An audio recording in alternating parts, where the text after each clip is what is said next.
Hello दोस्तों, कैसे आप लोग। स्वागत है आपका आपके चैनल प्रीति शेडा में। दोस्तों आज हम लोग यहाँ पर देखने वाले हैं डियर लीडर थर्ड सेमेस्टर का विज्ञान का बहुविकल्प का मैराथन क्लास।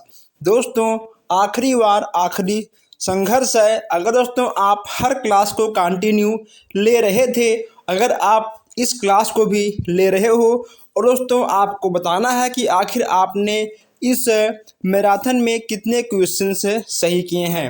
दोस्तों इस बार का लक्ष्य है 25 में 25 है। कोई कितनी भी कोशिश कर ले, लेकिन दोस्तों आपको बैक नहीं आना है। बैक का नामो निशान आपको मिटाना है और आपको वीडियो को शेयर भी करना है अपने दोस्तों तक, अपने भाइयों के पास, अपने बहनों के पास है। ओके दोस्तों, तो आप लोग वीडियो को शेयर करिए। अगर आपका कोई भी डाउट हो आप हमसे कमेंट बॉक्स में पूछ सकते हो। और दोस्तों यहाँ पे आज आपको बहुत ही ज़बरदस्त क्वेश्चन मिलने वाला है। चलते हैं देखते हैं आज का पहला क्वेश्चन। यहाँ पे आपका पहला क्वेश्चन है कि एक्सरे का आविष्कार किसने किया था। दोस्तों एक्सरे का आविष्कार किसने किया था, ये आपका यहाँ पर पहला क्वेश्चन है। दोस्तों मैं आपको बता दूं कि आपके पास टाइम बहुत कम है, लेकिन आपको पढ़ना बहुत अधिक है। इसलिए हम यहाँ पर आपके प्रश्नों के उत्तर का बात करते हुए हम यहाँ पर तेजी के साथ आगे निकलने वाले हैं। दोस्तों आपको हर क्वेश्चंस को अच्छे से पढ़ना है और अगर आपको कोई भी क्वेश्चंस है मोस्ट इम्पॉर्टेंट लगे तो आपको उस क्वेश्चंस और उसके आंसर को भी नोट करते हुए आगे बढ़ना है। अब यहाँ पर हम बात कर लें कि एक्सरे का आविष्कार किसने किया था। तो दोस्तों इसमें आपके हो जाएंगे विलियम रोजन ने, यानी आपका दा वाला बिल्कुल सही हो जाएगा। अब यहाँ पर हम देखते हैं क्वेश्चन नंबर सेकंड, एजुसेट क्या है। दोस्तों एजुसेट आपका क्या है, शैक्षिक कार्यक्रम या फिर शैक्षिक समिति, शैक्षिक उपग्रह या फिर इनमें से कोई नहीं। चलिए दोस्तों एजुसेट आपका क्या है। अगर आपको कहीं भी एजुसेट मिल जाए, देखिए दोस्तों एजुसेट से आपका बन जाएगा शैक्षिक उपग्रह। क्या होगा आपका, आपका हो जाएगा शैक्षिक उपग्रह। आपका दा वाला बिल्कुल सही हो जाएगा। कभी कभी आपसे ईंधन से भी क्वेश्चन से बन जाते हैं। यहाँ पे आपका है कि ईंधन के आधुनिक नाम क्या है। ईंधन के आधुनिक नाम क्या है। तो दोस्तों आपका ईंधन के अंतर्गत कौन कौन सी चीजें आएंगी, पहले आपको ये जानना आवश्यक है। मिट्टी का तेल, लकड़ी और एलपीजी, ये आपके तीनों ईंधन के अंतर्गत आएंगे, यानी आपका हो जाएगा उपयुक्त सभी। मैं आपको बता दूं कि अगर आपके क्वेश्चंस में उपयुक्त सभी दिख जाए तो अगर आपको मान लो आंसर नहीं पता है तो आपको उपयुक्त सही ही टिक करना होगा। अगर आपको आंसर पता है तो अच्छी बात है। अब हम दोस्तों आगे बढ़ते हैं क्वेश्चन नंबर 4। क्वेश्चन नंबर 4 यहाँ पे आपका है। दोस्तों हर क्वेश्चन यहाँ पर आपको नए नए दिखेंगे। क्वेश्चन नंबर 4 का है कि द्रव को वाष्पन द्रव को वाष्प में बदलने की क्रिया कहलाती है। द्रव को वाष्प में बदलने की क्रिया क्या कहलाती है। वह दोस्तों आपका हो जाएगा संघनन। क्या होगा आपका, आपका हो जाएगा संघनन। आपका बिल्कुल सही हो जाएगा। इसमें आपसे मिक्स क्वेश्चंस आ जाते हैं, जो आपके 5 नंबर के विकल्पीय क्वेश्चन आते हैं। इसमें आपको मिक्स क्वेश्चन देखने को मिल जाते हैं।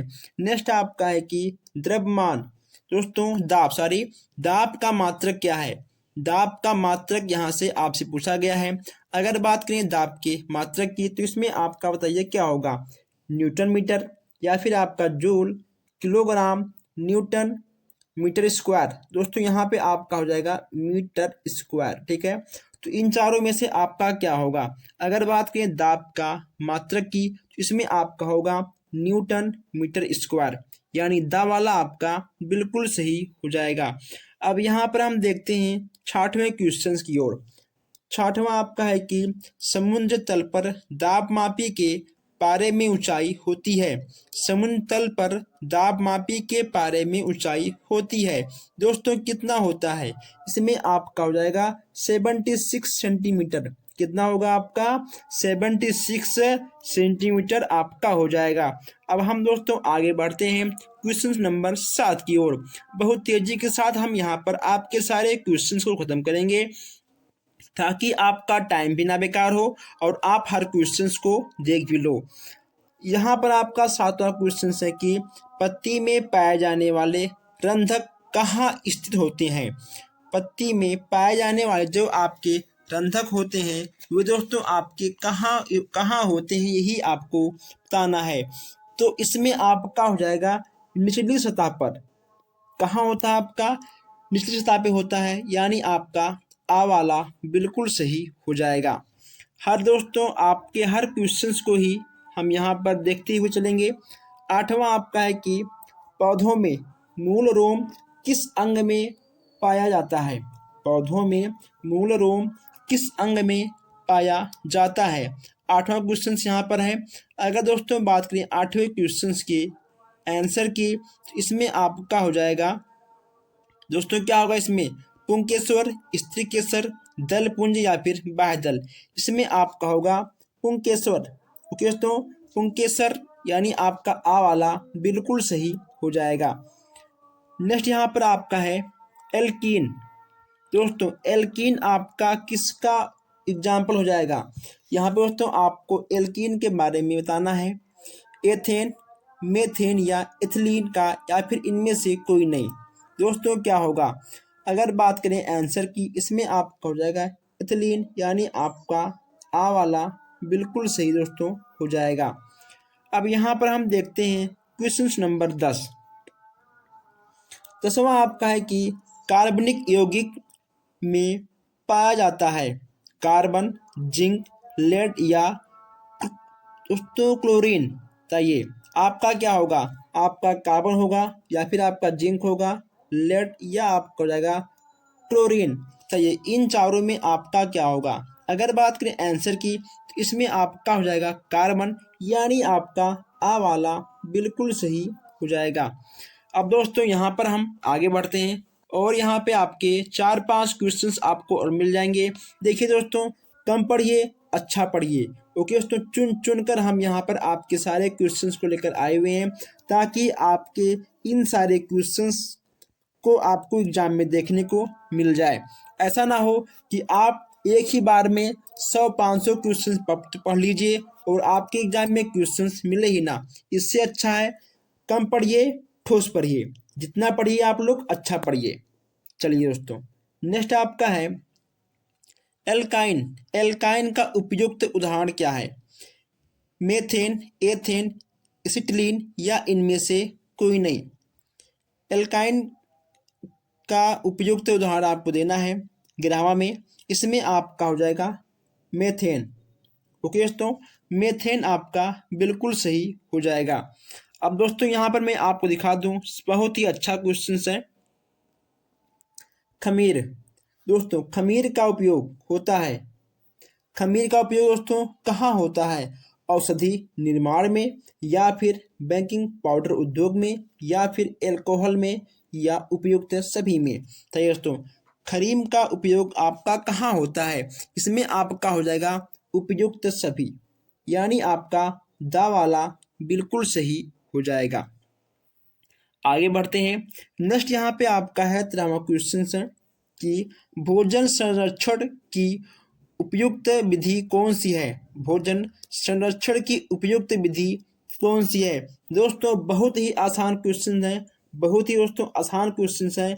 इसमें आपका हो जाएगा आंसर नंबर सा वाला आपका दोस्तों बिल्कुल सही हो जाएगा, और ये सारे क्वेश्चंस आपके गलत हो जाएंगे। तो दोस्तों आपके एग्जाम में आसान क्वेश्चन ही आते हैं, बस केवल आपको क्वेश्चंस को समझना होता है। आप क्वेश्चन को समझते हुए आगे बढ़ेंगे तो आप हर क्वेश्चन से कर ले जाएंगे। अब यहाँ पर देखते हैं नेक्स्ट क्वेश्चन आपका है भोजन संरक्षित करने की मुख्य विधियों में से एक है। भोजन संरक्षित करने की मुख्य विधियों में से एक है। इसमें आपका क्या होगा दोस्तों, इसमें आपका हो जाएगा शीतलन विधि, यानी आपका सा वाला बिल्कुल सही हो जाएगा। दोस्तों अब यहाँ पर हम आगे बढ़ते हैं और यहाँ एक क्वेश्चन हम लोग और देखते हैं। 15वां आपका है कि खान। दोस्तों 15वां आपका है खान एवं खनिज। ठीक है, खान एवं खनिज अधिनियम कब पारित हुआ था।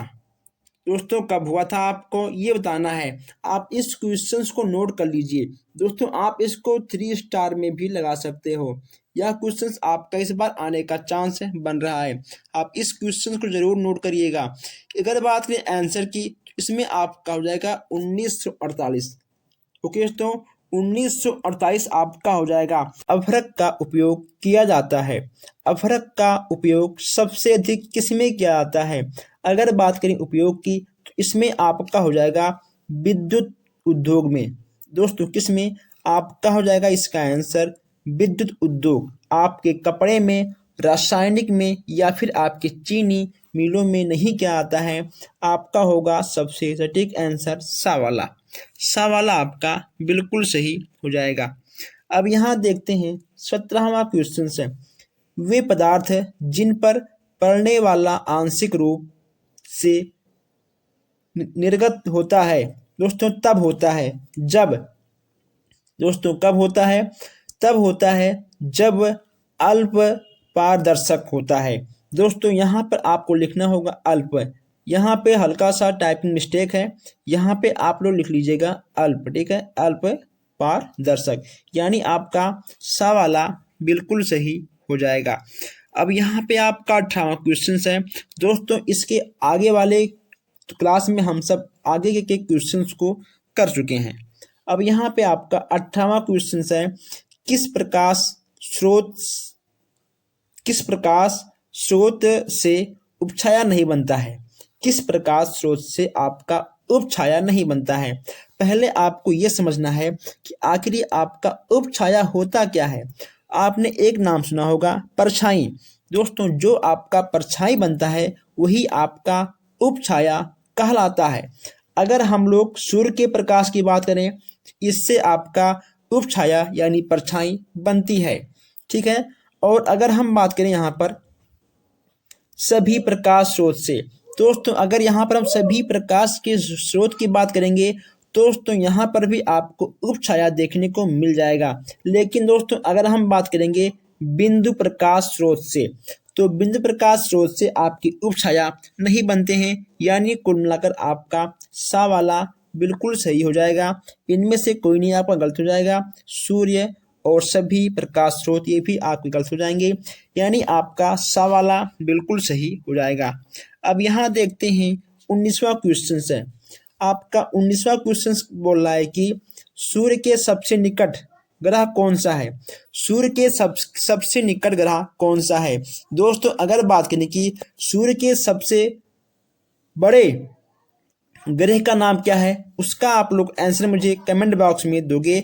और सूर्य से सबसे दूर ग्रह किस ग्रह को कहते हैं उसका भी आप लोग आंसर हमें कमेंट बॉक्स में दोगे। सूर्य के सबसे निकट दोस्तों अगर बात करें तो इसमें आपका हो जाएगा बुध। क्या होगा? इसमें आपका बुध, यानी आपका इसमें सा वाला बिल्कुल सही हो जाएगा।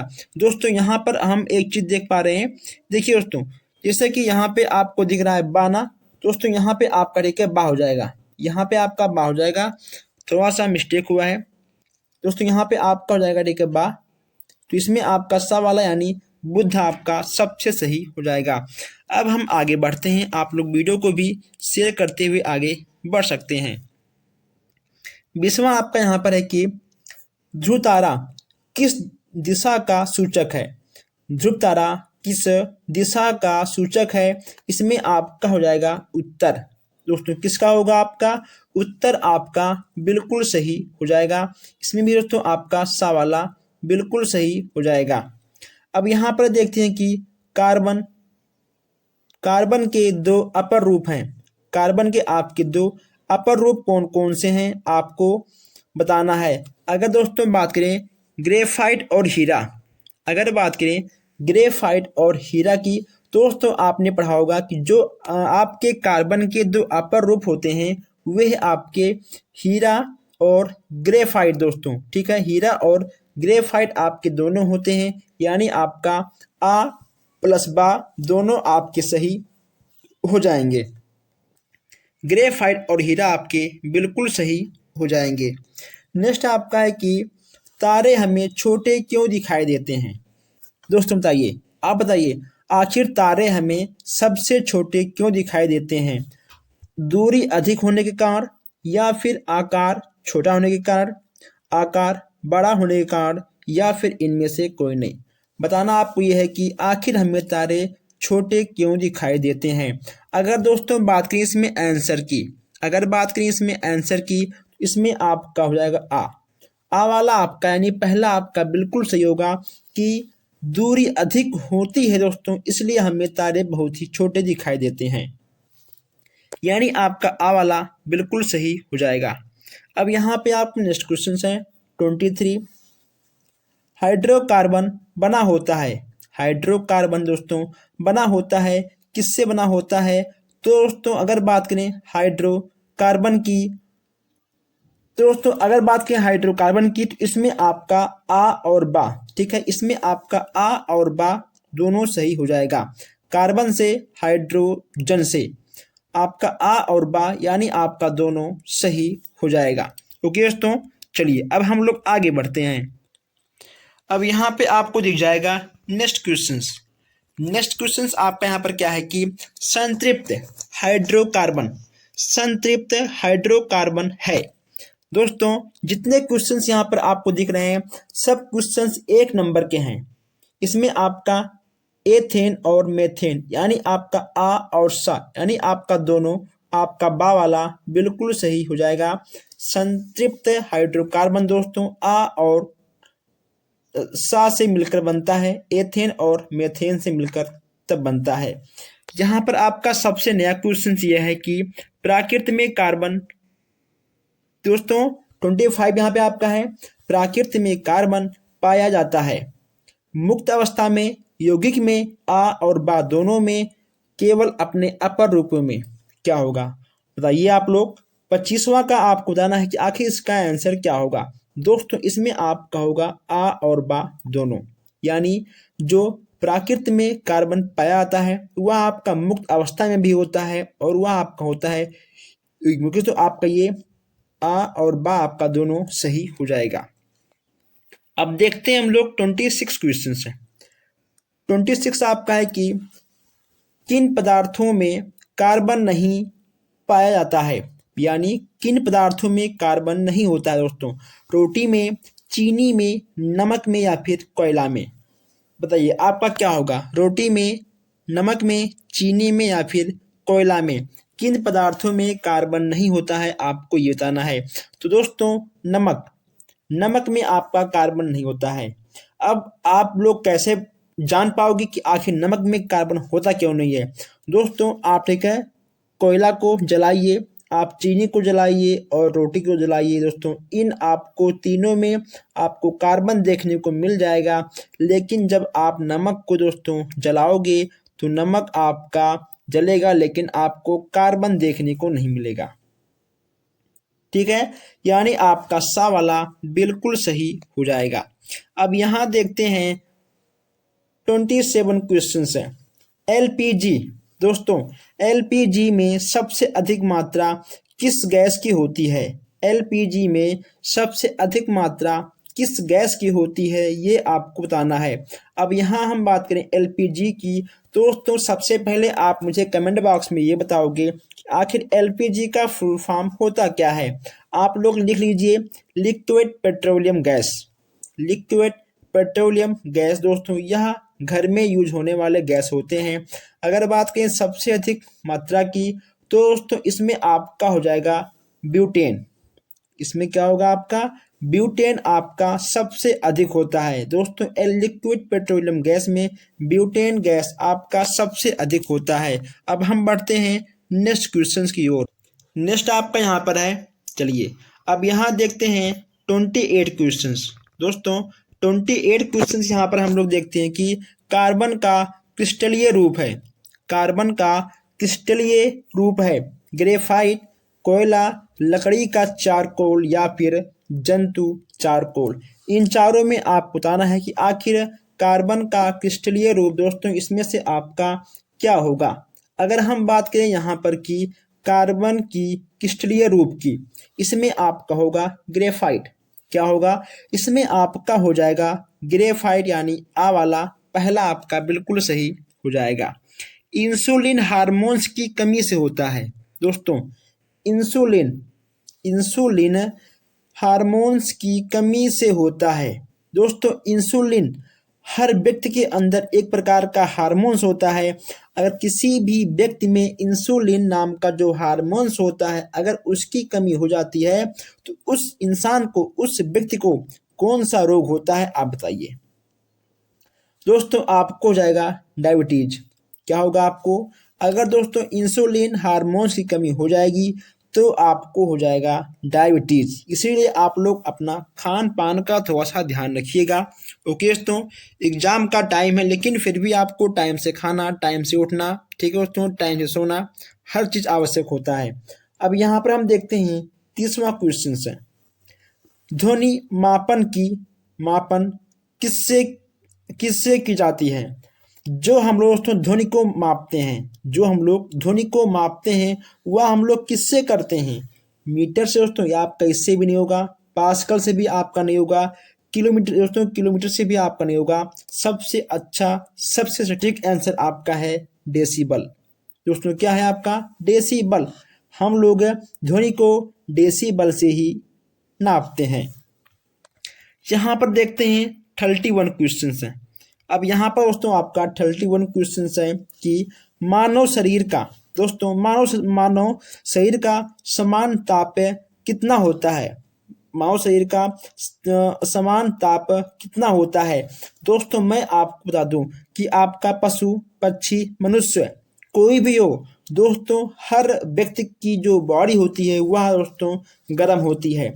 अब आपको ये बताना है कि आखिर आपकी बॉडी, दोस्तों मनुष्य, आप भी एक मनुष्य हो तो बताइए आपकी बॉडी कितनी सेल्सियस गर्म है? दोस्तों आपकी 37, कितना दोस्तों? 37 सेल्सियस बॉडी आपकी गर्म है। अब आप ये कैसे जान पाओगे कि आखिर आपकी बॉडी 37 सेल्सियस गर्म है? दोस्तों अगर आप नहाने के बाद अपने बॉडी को तौलिए से ना पोंछो, अगर आप हाथ धुलने के बाद ना पोंछो, अगर आप पैर धुलने के बाद अपने हाथ पैर बॉडी को ना पोंछो तो दोस्तों वह धीरे धीरे जो पानी की मात्रा होती है वह सूख जाती है। ओके दोस्तों, वह सूख जाती है। और वह सूखती क्यों है? ठंडी का मौसम हो, गर्मी का दोस्तों कोई भी आपका मौसम हो, तो दोस्तों वह जो आपके बॉडी का 37 सेल्सियस डिग्री दोस्तों आपका जो तापमान होता है, उसी तापमान की वजह से आपकी बॉडी पर लगे हुए पानी सूख जाते हैं। रक्त में किसकी मात्रा अधिक होने से मधुमेह रोग होता है? दोस्तों मधुमेह रोग यानी शुगर, आपने शुगर का भी नाम सुना होगा। तो रक्त में किसकी मात्रा अधिक होने पर मधुमेह रोग हो जाता है? पानी की, या फिर सोडियम की, या फिर ग्लूकोज की, या फिर पोटेशियम की? दोस्तों आपका क्या होगा? अगर बात करें आंसर की तो इसमें दोस्तों आपका हो जाएगा ग्लूकोज। क्या होगा? इसमें आपका होगा ग्लूकोज। अगर किसी भी व्यक्ति के बॉडी में ग्लूकोज की मात्रा अधिक होती है तो उसके अंदर मधुमेह रोग हो जाता है। अब यहाँ पे आपका नेक्स्ट क्वेश्चन है कि स्त्रियों में मधुमेह होने की संभावना किस अवस्था में होती है? स्त्रियों में मधुमेह रोग होने की सबसे अधिक संभावनाएं किस अवस्था में होती है? तो वह आपका दोस्तों हो जाएगा गर्भावस्था में। दोस्तों किस अवस्था में? गर्भावस्था में। आपका युवावस्था, बाल्यावस्था, आपका उसमें सब गलत हो जाएगा। आपका गर्भावस्था में सबसे अधिक स्त्री में मधुमेह रोग होने का चांस बन जाता है।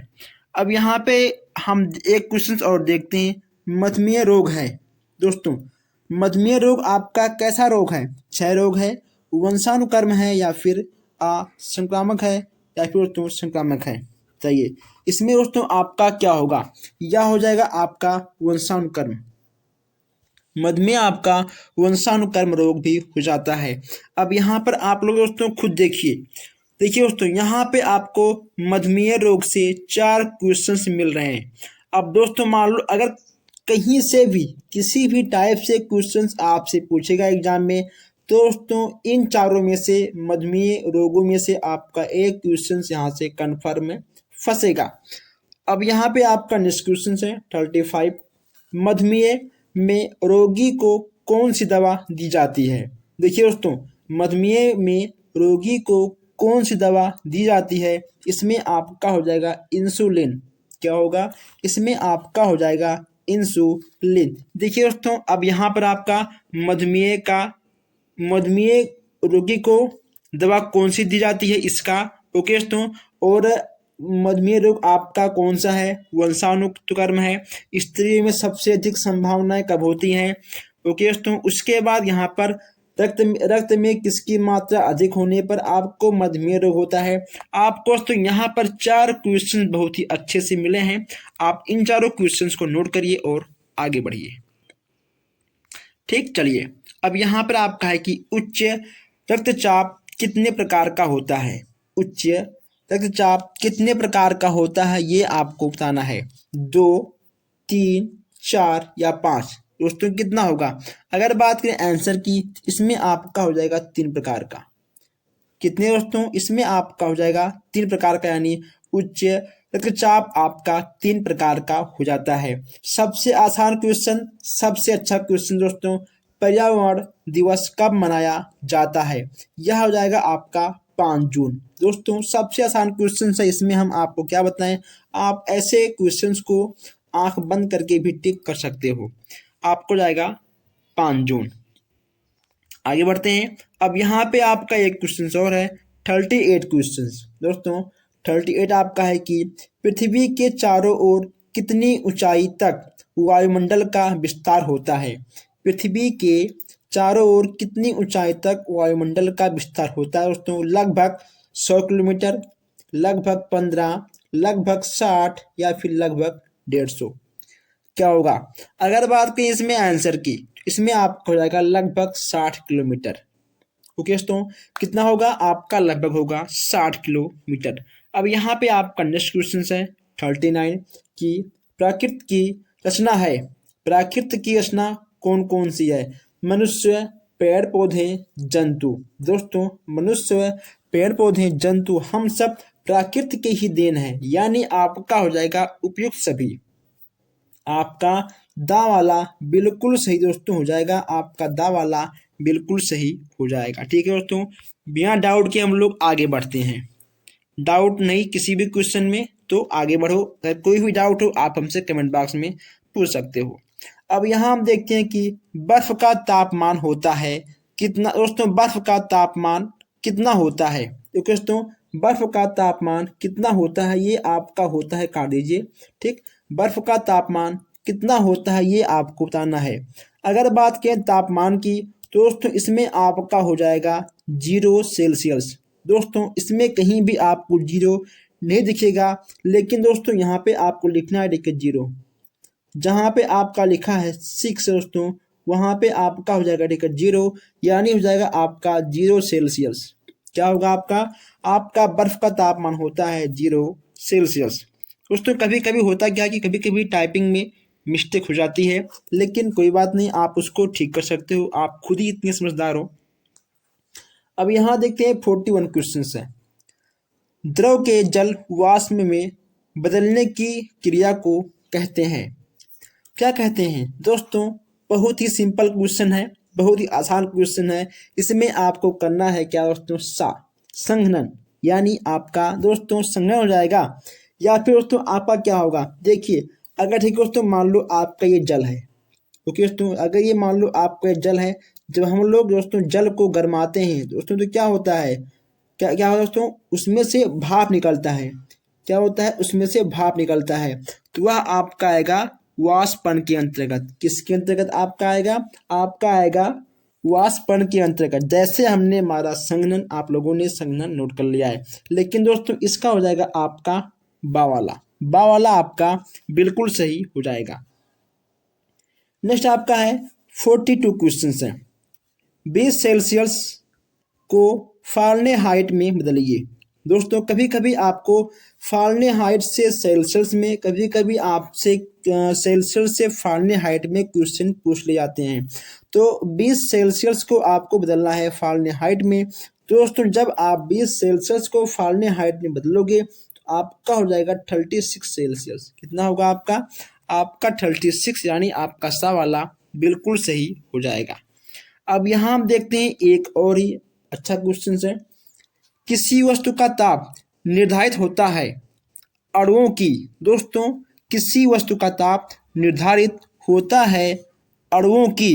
दोस्तों क्या होगा इसमें, क्या होगा, अणुओं की गतिज ऊर्जा द्वारा, यानी आपका सा वाला बिल्कुल सही हो जाएगा।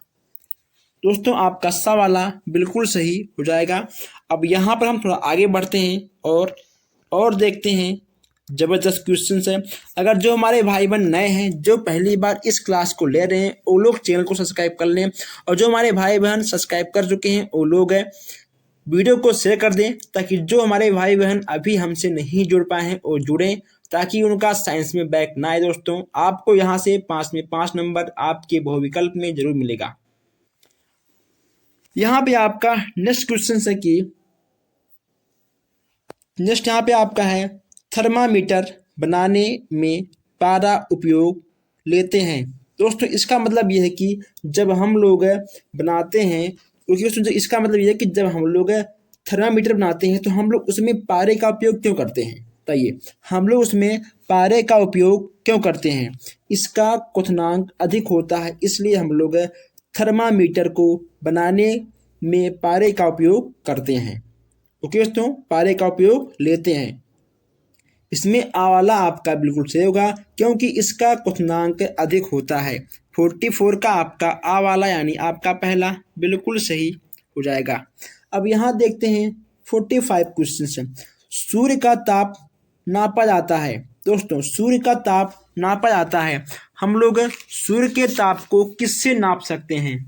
दोस्तों सूर्य के ताप को हम लोग किससे नाप सकते हैं बताइए। इसमें आपका सा वाला बिल्कुल सही हो जाएगा। ओके दोस्तों, सा वाला आपका इसमें बिल्कुल सही हो जाएगा। दोस्तों 46 क्वेश्चन आपका है कि 0 सेल्सियस के बर्फ को गर्म करने पर पानी का ताप होगा। जब हम लोग 0 सेल्सियस बर्फ को गर्म करेंगे दोस्तों, तो पानी का ताप कितना होगा बताइए आप लोग। पानी का ताप आपका कितना आएगा दोस्तों, आपका रहेगा 0 सेल्सियस ही।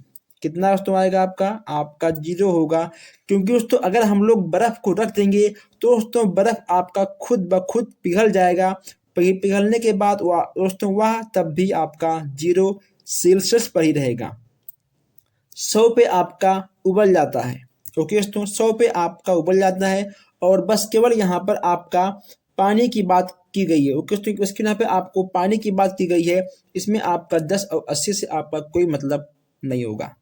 ठीक है, इसमें आपका 10 और 80 से कोई मतलब होगा ही नहीं। अब यहाँ बात करते हैं 47 की। उष्मा का सुचालक कौन है। उष्मा का सुचालक कौन है दोस्तों, इसमें आपका हो जाएगा तामा। क्या होगा दोस्तों, तामा होगा। अब यहाँ पर एक बात ये बनती है कि आखिर आपका सुचालक और कुचालक, एक आपका होता है दोस्तों एक कुचालक, एक आपका होता है कुचालक। सुचालक और कुचालक में क्या अंतर होता है दोस्तों। जो आपका कुकर होता है, ठीक है दोस्तों, कुकर के हैंडल में जो आपका काले काले पदार्थ लगे होते हैं वह उष्मा का कुचालक होता है। ठीक है, यानी दोस्तों जो गर्म हो जाए, ठीक है, जो दोस्तों गर्म हो जाए, जिसमें दोस्तों किसी भी प्रकार का करंट, विद्युत अगर देखिए दोस्तों पहुंचे तो वह होगा आपका सुचालक। अगर वहां पर दोस्तों अगर किसी भी पदार्थ में विद्युत का असर होता है तो होगा आपका सुचालक, अगर नहीं होता है तो आपका हो जाएगा कुचालक। ओके दोस्तों, लकड़ी, सूखी हुई लकड़ी, कांच और दोस्तों कागज, इन सब में आपका विद्युत का प्रभाव नहीं होता है, यह हो जाएगा आपका कुचालक। जिसमें आपका प्रभाव होगा वह होगा आपका सुचालक, जिसमें नहीं होगा वह होगा आपका कुचालक। तो सुचालक और कुचालक दोस्तों आपकी दोनों टाइप से क्वेश्चन से बन जाते हैं। अब हम आगे बढ़ते हैं और देखते हैं नेक्स्ट क्वेश्चन से। चलिए, यहाँ पे आपका नेक्स्ट क्वेश्चन है कि द्रवों में उष्मा का संग्रहण होता है। दोस्तों 48 क्वेश्चन बताइए। 48 क्वेश्चन दोस्तों आपको यहाँ पर बताना है। बहुत ही अच्छा क्वेश्चन है। दोस्तों इसमें आपका क्या होगा, अगर बात करें दोस्तों इसमें आंसर की, तो इसमें आपको हो जाएगा आ वाला। इसमें तो आपका आ वाला बिल्कुल सही हो जाएगा। अभी हमने आगे बात किया था दोस्तों, और ये क्वेश्चन आपको यहाँ पर देखने को मिल गया। कुकर में प्लास्टिक का हैंडल लगा होता है क्योंकि दोस्तों कुकर के प्लास्टिक के हैंडल लगे होते हैं दोस्तों, जो आपका कुकर का दोस्तों जो आपका कुकर का होता नहीं हैंडल, जहाँ आप पकड़ते हो वहाँ पे जो प्लास्टिक का लगा होता है, वह क्यों लगा होता है बताइए। ताकि देखने में अच्छा लगे, या फिर कम खर्च हो, या फिर दोस्तों कंपनी का पता होना चाहिए, या फिर हैंडल गर्म ना हो चाहिए दोस्तों। इसमें क्या होगा, बहुत ही आसान क्वेश्चन है, बहुत ही सिंपल क्वेश्चन है। इसमें आपका हो जाएगा सा वाला। ठीक, किसी को कोई डाउट नहीं ना, बहुत अच्छा। इसमें आपका सा वाला बिल्कुल सही हो जाएगा। और अब हम आगे बढ़ते हैं। इसमें दोस्तों आपका है नेक्स्ट क्वेश्चन है, किस ठोस को गर्म करने पर उसका आयतन बढ़ता है। किस ठोस को, कोई ऐसी वस्तु है जो दोस्तों ठोस है, अगर हम लोग उसे गर्म करते हैं, ठीक है दोस्तों, जब हम उसको गर्म करते हैं तो उसका आयतन बढ़ता है। इसमें आपका क्या होगा, आपका हो जाएगा एल्युमिनियम। ओके दोस्तों, आपका हो जाएगा एल्युमिनियम।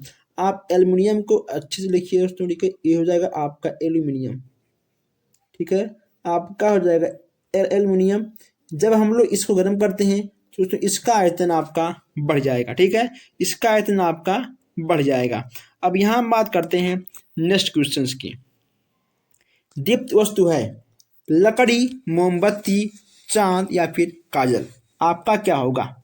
दोस्तों दीप्त वस्तु का नाम आ जाए वहां पे आपको लगाना है मोमबत्ती। क्या होगा आपका, आपका मोमबत्ती बिल्कुल सही हो जाएगा। कि अंग्रेजी के अक्षर, अंग्रेजी के किस अक्षर में समतल दर्पण द्वारा बना प्रतिबिंब है। ओके दोस्तों, यहाँ पे आपका होगा प्रतिबिंब। आप यहाँ पे इसको दोस्तों प्रतिबिंब ठीक कर लीजिए। यहाँ पे आप ये जो यहाँ पे आपको दिख रहा है प्रतिबिंब में, इसको आप ठीक कर लीजिए। यहाँ पे आपका होगा प्रतिबिंब में। कभी कभी मिस्टेक हो जाता है टाइपिंग में, कोई बात नहीं दोस्तों। यहाँ पे आप लोग इसको प्रतिबिंब में ठीक कर लीजिए। प्रतिबिंब में अक्षर की तरह नहीं होगा। ऐसे क्वेश्चन आपके एग्जाम में आएंगे तो आपको दोस्तों मारना है क्या, यन। ओके दोस्तों, जो आपके अंग्रेजी के अक्षर के समतल दर्पण द्वारा जो आपका प्रतिबिंब बनता है दोस्तों, वह आपका एन प्रकार का नहीं होता है, लेकिन आपका HVM प्रकार का होता है। लेकिन आपका पूछा है नहीं, यानी जो आपका गलत है वही आपका सही है, तो एन वाला आपका बिल्कुल सही हो जाएगा। अब यहाँ पर हम बात करते हैं तबले में ध्वनि कैसे उत्पन्न होती है।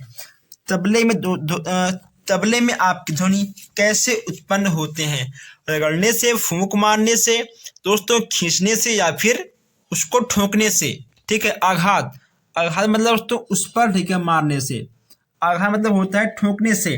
तो जब हम तबले पर दोस्तों ठोकते हैं, ठीक है, जब हम ठोकते हैं तभी उसमें से ध्वनि उत्पन्न होती है।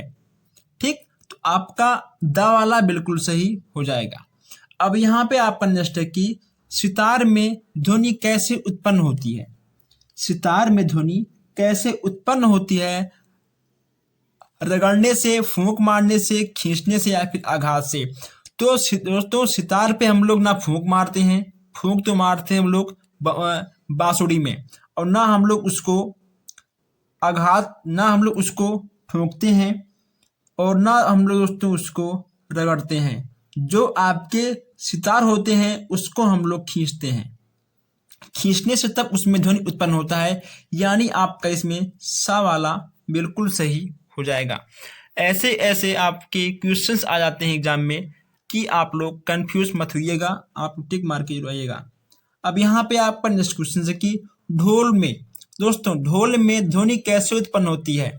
अब यहाँ पर आप लोग देख लीजिए एक बात, अगर आपसे पूछ ले तबला, अगर पूछे आपसे तबला या फिर आपसे पूछ ले ढोल, ये दोनों दोस्तों आपके दोनों भाई हैं। तबला आपका ढोल दोनों भाई है, इस पे भी आपको आघात मारने से ही इसमें ध्वनि उत्पन्न होगा। ठीक, आपका तबला आपका ढोल दोनों छोटे भाई बड़े भाई हैं, यानी इन दोनों को मानने से ही आपका ध्वनि उत्पन्न होगा। अब यहाँ पर हम आगे बढ़ते हैं। 56 क्वेश्चन आपका है, ध्वनि की चाल सबसे अधिक किसमें होती है?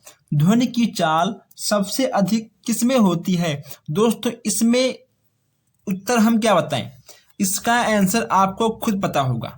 अगर मान लो हम द्रव को पटकेंगे दोस्तों, फेंक देंगे, तब भी इसमें ध्वनि उतनी तेजी से नहीं आएगी। दोस्तों गैस, निर्वात दोस्तों, इन सब में आपका जो ध्वनि है सबसे कम होगा। ठोस में, ओके दोस्तों, ठोस में जो ध्वनि का चाल होता है सबसे अधिक होता है। किसमें होता है? ठोस में। ठोस में आपका ध्वनि का चाल सबसे अधिक हो जाता है। अब यहाँ पर हम बात करते हैं 57 क्वेश्चंस की। कितने क्वेश्चंस की? 57 क्वेश्चंस की हम लोग यहाँ पर बात करते हैं।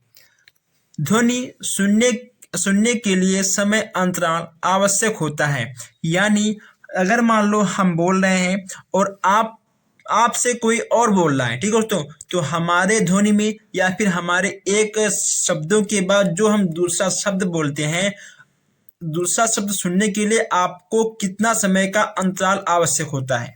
ओके दोस्तों, कितना समय का अंतराल आपका आवश्यक होता है? तो इसमें आपका हो जाएगा आ। दोस्तों आ वाला आपका बिल्कुल सही हो जाएगा। प्रकाश में प्राकृतिक स्रोत है। प्रकाश में प्राकृतिक स्रोत है, इसमें दोस्तों आपका क्या होगा? अगर बात करें प्रकाश के प्राकृतिक स्रोत, जो आपके सूर्य होते हैं, हम सबको सूर्य से भी प्रकाश मिलता है, और जो आपके तारे होते हैं हमको तारों से भी प्रकाश मिलता है। आपने देखा होगा दोस्तों जुगनू, ठीक है, आप लोगों ने गर्मी के महीने में आप लोगों ने देखा होगा जुगनू। ठंडी के महीने में ये जुगनू बहुत कम आते हैं, लेकिन बरसात के महीने में और गर्मी के मौसम में, बरसात और गर्मी के मौसम में जुगनू आपने देखा होगा। जो हमारे भाई बहन गांव से बिलोंग करते हैं उन्होंने देखा होगा। जो सिटी में है उनकी बात हम नहीं करते हैं, लेकिन जो गांव से बिलोंग करते हैं वो लोग जुगनू देखे होंगे। अगर आपने जुगनू देखा है तो आप लोग कमेंट करिए कि हाँ सर हमने जुगनू देखा है। तो ये तीनों आपके प्रकाश के स्रोत हैं, प्राकृतिक के प्रकाश के स्रोत हैं। यानी आपका उपयुक्त सभी, आपका दा वाला बिल्कुल सही हो जाएगा। दा वाला आपका बिल्कुल सही हो जाएगा। अब यहां देखते हैं हम लोग 60वां क्वेश्चन से, बैरोमीटर से क्या मापा जाता है? बैरोमीटर से हम लोग क्या नापते हैं? दाब, संवेग, ऊर्जा या वायुमंडलीय दाब। बताइए दोस्तों, 60वां आपका है कि बैरोमीटर से हम लोग क्या नापते हैं? सबसे आसान क्वेश्चन है, वायुमंडलीय दाब। क्या नापते हैं हम लोग? वायुमंडलीय दाब हम लोग नापते हैं बैरोमीटर से। अब हम यहाँ पर आगे बढ़ते हैं। जो हमारे भाई बहन अभी तक हमारे चैनल को सब्सक्राइब नहीं किए हैं, बस केवल वो वीडियो को देख रहे हैं, वो सब्सक्राइब कर लें ताकि कोई भी क्लास आपसे मिस ना हो।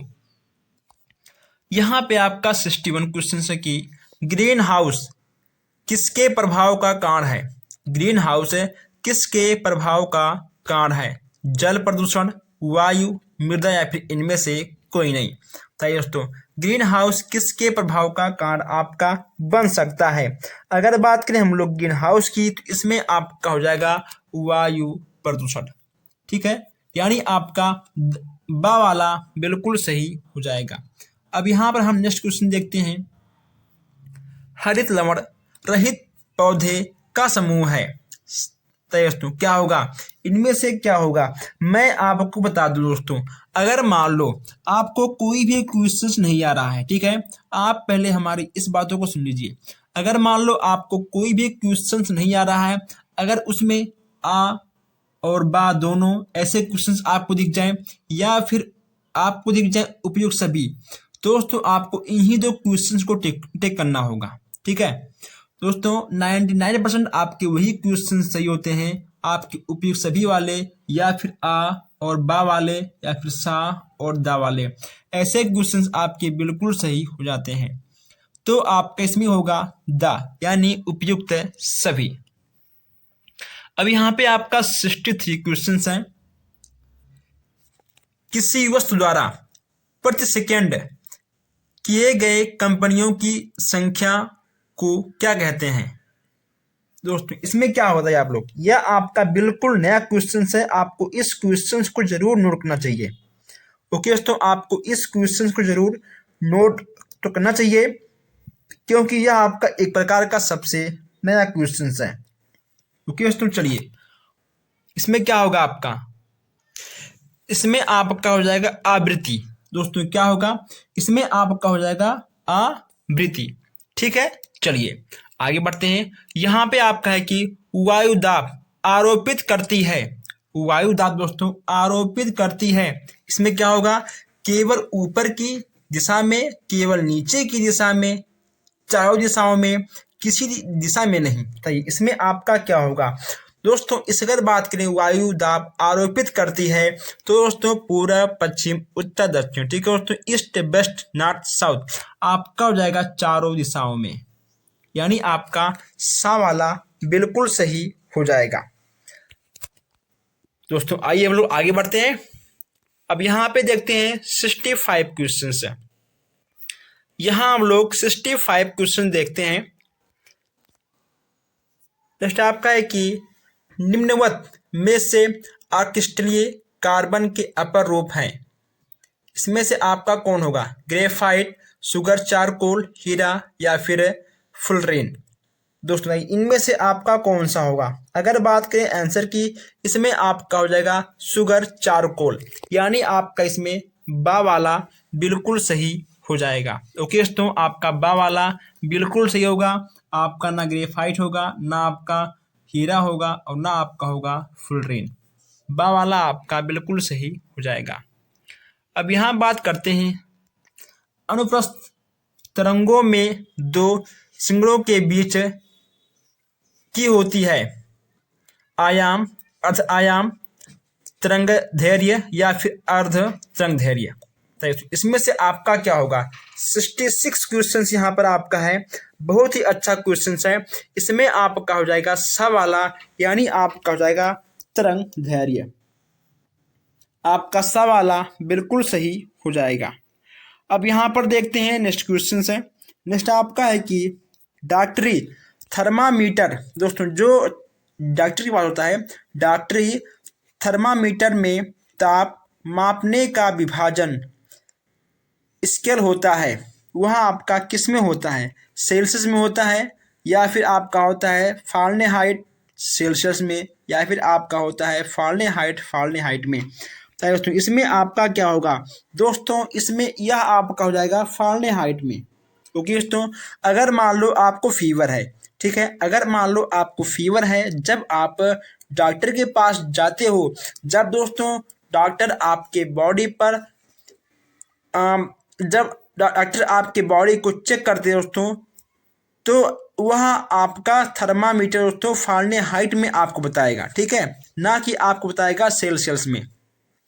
तो जो डॉक्टर दोस्तों आपको बताएंगे कि आपको बुखार कितना है, तो वह आपको बताएंगे फारेनहाइट में। ठीक है दोस्तों, चलिए आगे बढ़ते हैं। अब यहाँ पे आपका है ऊष्माधारिता का मापक है, ऊष्माधारिता का मापक है, कौन सा होगा, 68 क्वेश्चन यहाँ पर आपका है। इसमें दोस्तों आपका कौन सा होगा, इसमें आपका हो जाएगा कैलोरी सेकंड, कैलोरी दोस्तों आपका होगा, या फिर होगा आपका सेल्सियस, या फिर आपका होगा calorie metre, joule second, kilogram, दोस्तों किलोग्राम मीटर, ठीक है, यहाँ पे आपका लिखा है metre square, kilogram metre square. ठीक, चलिए तो इसमें से आपका कौन सा होगा, अगर बात करें आंसर की, तो इसमें दोस्तों आपका आ वाला बिल्कुल सही हो जाएगा, इसमें आपका आ वाला बिल्कुल सही हो जाएगा। अब यहाँ पे आपका नेक्स्ट क्वेश्चन है। नेक्स्ट यहाँ पे आपका है कंडुआ रोग किस में लगता है। दोस्तों कंडुआ रोग किस में लगता है ये आपको बताना है, नींबू में, गेहूं में, आलू में या फिर लौकी में। जो हमारे भाई बहन खेती करते होंगे उनको पता होगा, ठीक है, जो खेती करते होंगे या फिर जिनके घर में खेती होता होगा उनको पता होगा कि आखिर ये कंडुआ रोग है। दोस्तों कंडुआ रोग किस में होता है, नींबू में, गेहूं में, आलू में या फिर लौकी में। तो जिन भाइयों बहनों के घर पर खेती होती है या फिर नहीं होती है, उससे मतलब नहीं है। हम यहाँ पर आपको इसका आंसर बताएंगे। इसका दोस्तों होगा आंसर आपका गेहूं में। ओके दोस्तों, इसका आंसर होगा आपका गेहूं, यानी आपका सा वाला बिल्कुल सही हो जाएगा। एकांक क्षेत्रफल पर लगने वाले अभिलंबवत बल को क्या कहते हैं? एकांक क्षेत्रफल पर लगने वाले अभिलंबवत बल को क्या कहते हैं?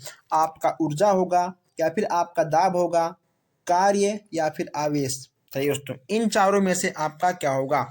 एकांक क्षेत्र पर लगने वाले अभिलंबवत बल को क्या कहते हैं? आप लोग हर क्वेश्चंस के आंसर को अच्छे से सोच समझ कर दीजिएगा।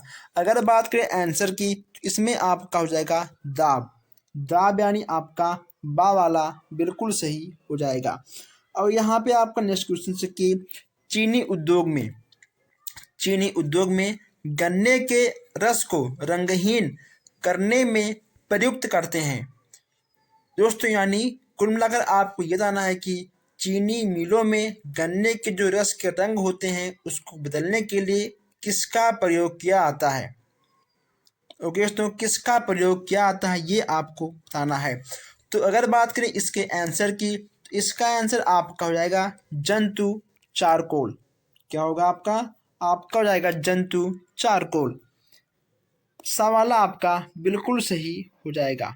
अब यहाँ पर देखते हैं 72 क्वेश्चन है घड़े में। दोस्तों, घड़े में एक मिनट, हाँ दोस्तों अब सही है। घड़े में रखा पानी किस विधि के द्वारा ठंडा हो जाता है?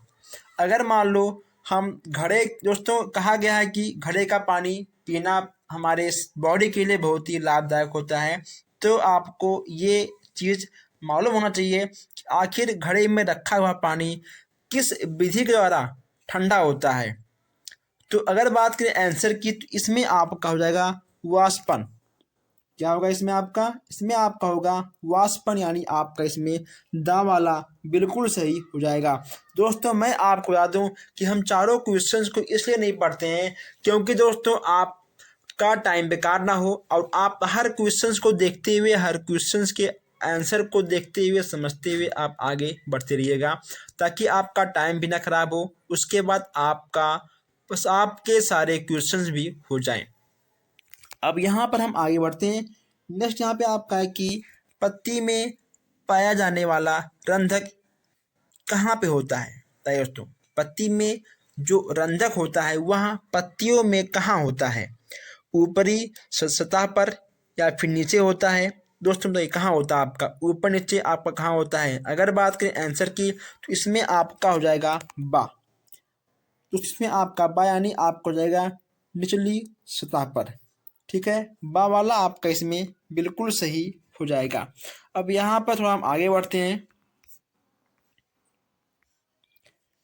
यहाँ पे आपका 74 क्वेश्चन से कि दाब अधिक कब होता है?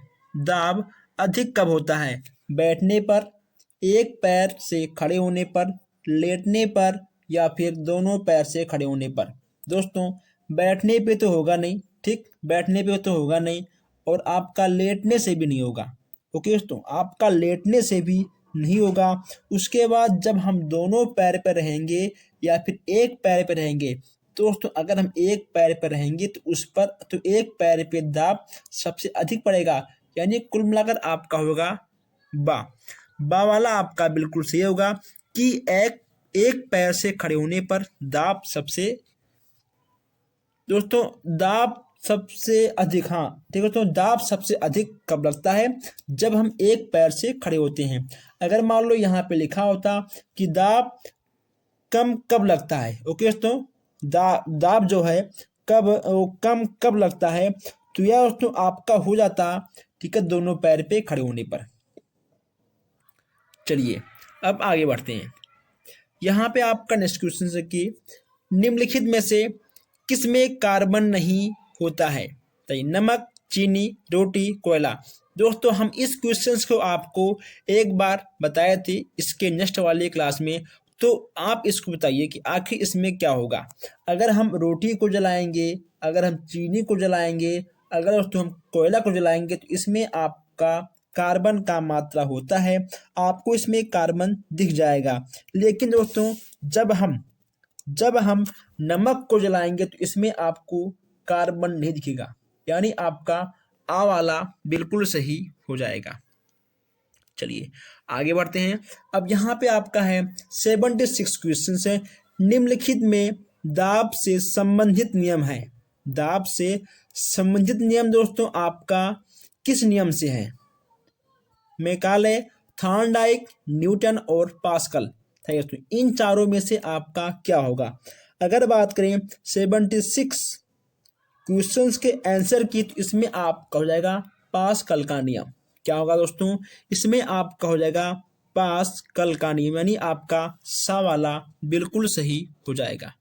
अब यहाँ हम बात करते हैं 77 क्वेश्चंस की, यानी मधुमेह रोग में निम्नलिखित का स्राव कम हो जाता है। मधुमेह रोग दोस्तों आप लोग देख चुके होंगे, आप लोगों ने पढ़ा होगा, हमने आपको अच्छे से बताया था दोस्तों इसका रोग, इसकी दवाएं, कब किसको सबसे अधिक मात्रा में होता है। हम यहाँ पर आपको मधुमेह रोग के बारे में अच्छे से हमने आपको पढ़ाया भी था और समझाया भी था। अगर बात करें आंसर की तो इसमें आपको हो जाएगा इंसुलिन। ठीक, इंसुलिन का स्राव कम हो जाता है किसी भी व्यक्ति में मधुमेह रोग है तो। चलिए अवतल लेंस दोस्तों, अवतल लेंस होता है। अवतल लेंस दोस्तों आपका कैसे होता है? सबसे दोस्तों ये हो गया ठीक है आपका उत्तल लेंस। ठीक है दोस्तों, आपका हो गया उत्तल लेंस, और जो आपका होता है अवतल लेंस दोस्तों ये हो गया आपका ठीक है अवतल लेंस। ठीक, ऐसे आपके होते हैं। तो अगर बात करें दोस्तों आंसर की कि आखिर इसका आंसर क्या होगा, तो फिगर आपके सामने है, आप फिगर को देखकर आप इसका आंसर तुरंत टिक कर सकते हो। तो अगर बात करें दोस्तों इसका आंसर आपका होगा पीठ में पतला, किनारे पर मोटा। ओके दोस्तों, देखिए यहाँ पे आपका बीच में पतला है, ठीक है दोस्तों, और यहाँ पे देखिए आपका मोटा है। ठीक है, तो आपका बा वाला बिल्कुल सही हो जाएगा।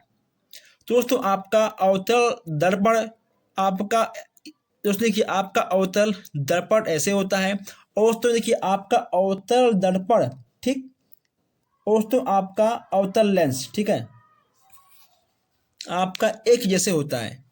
चलिए आगे बढ़ते हैं। अब यहाँ पर हम देखते हैं नेक्स्ट क्वेश्चन से, पनीर सिरका डबल रोटी बनाने में निम्नलिखित में से उत्तरदायी सूक्ष्म जीव दोस्तों, यानी पनीर सिरका डबल रोटी बनाने में किस सूक्ष्म जीव का उत्तरदायी होता है?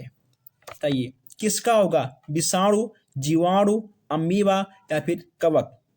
ओके दोस्तों कवक, ठीक है, यहाँ होगा आपका कवक, ये हो गया आपका बा का वा कवक। ठीक है, यहाँ पे होगा आपका कवक। तो किसका होगा? तो दोस्तों बात की आंसर की, इसमें आपका हो जाएगा कवक। तो क्या होगा? इसमें आपका क्या होगा? जीवाणु। क्या होगा? इसमें आपका होगा जीवाणु। पनीर सिरका ये सब आपके दोस्तों जीवाणु से ही बनते हैं, इनका बहुत ही महत्वपूर्ण रोल उसमें होता है। अब दोस्तों आप ये सोच रहे होंगे कि जब हम लोग पनीर सिरका खाते हैं तो क्या हम लोग जीवाणु खाते हैं? हाँ दोस्तों, आप लोग जीवाणु ही खाते हो, लेकिन दोस्तों जीवाणु हमारे सेहत के लिए लाभदायक होते हैं। जैसे जब दूध से दही बनता है दोस्तों, दूध से दही तब बनता है जब उसमें जीवाणु होते हैं, और वही जीवाणु हमारे पेट के लिए बहुत ही लाभदायक होते हैं। नेक्स्ट आपका है कि हरित लवण पाया जाता है किसमें? दोस्तों किसमें आपका होगा? हरित लवण आपका होता है दोस्तों वनस्पति कोशिका में, यानी आपका बा वाला बिल्कुल सही हो जाएगा। दोस्तों किसमें होगा? आपका बा वाला बिल्कुल सही हो जाएगा। अब यहाँ पर हम देखते हैं कि टेलीफोन का आविष्कार किसने किया था? दोस्तों टेलीफोन का आविष्कार किसने किया था ये आपको बताना है। अगर बात करें टेलीफोन की तो दोस्तों इसमें आप क्यों जाएंगे? ग्राहम बेल सबसे आसान है, आपका हो जाएगा ग्राहम बेल, यानी आपका आ वाला बिल्कुल सही हो जाएगा। नेक्स्ट यहाँ पे आपका है कि कार्बन का क्रिस्टलीय रूप है। कार्बन का दोस्तों क्रिस्टलीय रूप है, इसमें आपका क्या होगा? तो कार्बन का क्रिस्टलीय रूप आपका हो जाएगा हीरा। ओके दोस्तों, काजल, कोयला, जंतु चारकोल ये नहीं होगा, आपका हो जाएगा हीरा, यानी दोस्तों आपका दा वाला बिल्कुल सही हो जाएगा। ओके दोस्तों, दोस्तों अब हम यहाँ पर थोड़ा सा आगे बढ़ते हैं और देखते हैं कुछ क्वेश्चन है। यहाँ पे आपका नेक्स्ट क्वेश्चन है, द्रव के गैस में बदलने की क्रिया को क्या कहते हैं। तो दोस्तों द्रव के गैस में बदलने की क्रिया को क्या कहते हैं, ये आपको बताना है दोस्तों। इसमें आपका हो जाएगा वाष्पीकरण। ओके दोस्तों, यानी भाप। जब वाष्प बनता है यानी जब भाप दोस्तों बनता है तभी आपका द्रव से गैस में बदलेगा। जब वाष्प होगा, जब भाप बनेगा तभी। आप लोग जब चाय पीते हो आपने देखा होगा कि उसमें से भाप निकलता है, वही आपका होता है वाष्पीकरण। 84 आपका है, मटर चना की जड़ों की गांव में पाया जाने वाला जीवाणु है। ओके दोस्तों, जो आपके मटर और चना के जड़ होते हैं दोस्तों, उनके जड़ों में जो गांव पाए जाते हैं उनमें दोस्तों कौन सा जीवाणु होता है, ये आपको बताना है। अगर बात करें आंसर की तो दोस्तों इसमें आपका हो जाएगा आंवला। आंवला आपका इसमें बिल्कुल सही हो जाएगा। अब दोस्तों यहाँ पे आपका है कार्बन का क्रिस्टलीय रूप है। दोस्तों इस क्वेश्चंस को हम लोगों ने कर लिया है। दोस्तों ये क्वेश्चन हमने आपको 2 से 3 बार कराया था। ये क्वेश्चन दोस्तों आपके लिए है, आप इसका जवाब मुझे कमेंट बॉक्स में जरूर देंगे। ओके दोस्तों, तो दोस्तों आप लोग लगातार वीडियो को देखते रहिए, आप लोग अच्छे से पढ़ते रहिए, क्योंकि दोस्तों आपका एग्जाम बहुत ही नज़दीक है। अगर आपको कुछ भी पूछना है, कुछ भी जानना है तो आप हमसे कमेंट बॉक्स में जान सकते हो, पूछ सकते हो। अगर आपको किसी भी क्वेश्चन में डाउट है तब भी आप हमसे पूछ सकते हो। तो बस दोस्तों आज के लिए इतना ही। कम पढ़िए, अच्छा पढ़िए, जितना पढ़िए उतना आपके एग्जाम में आ जाए। तो बस हम मिलते हैं फिर नेक्स्ट क्लास में। धन्यवाद।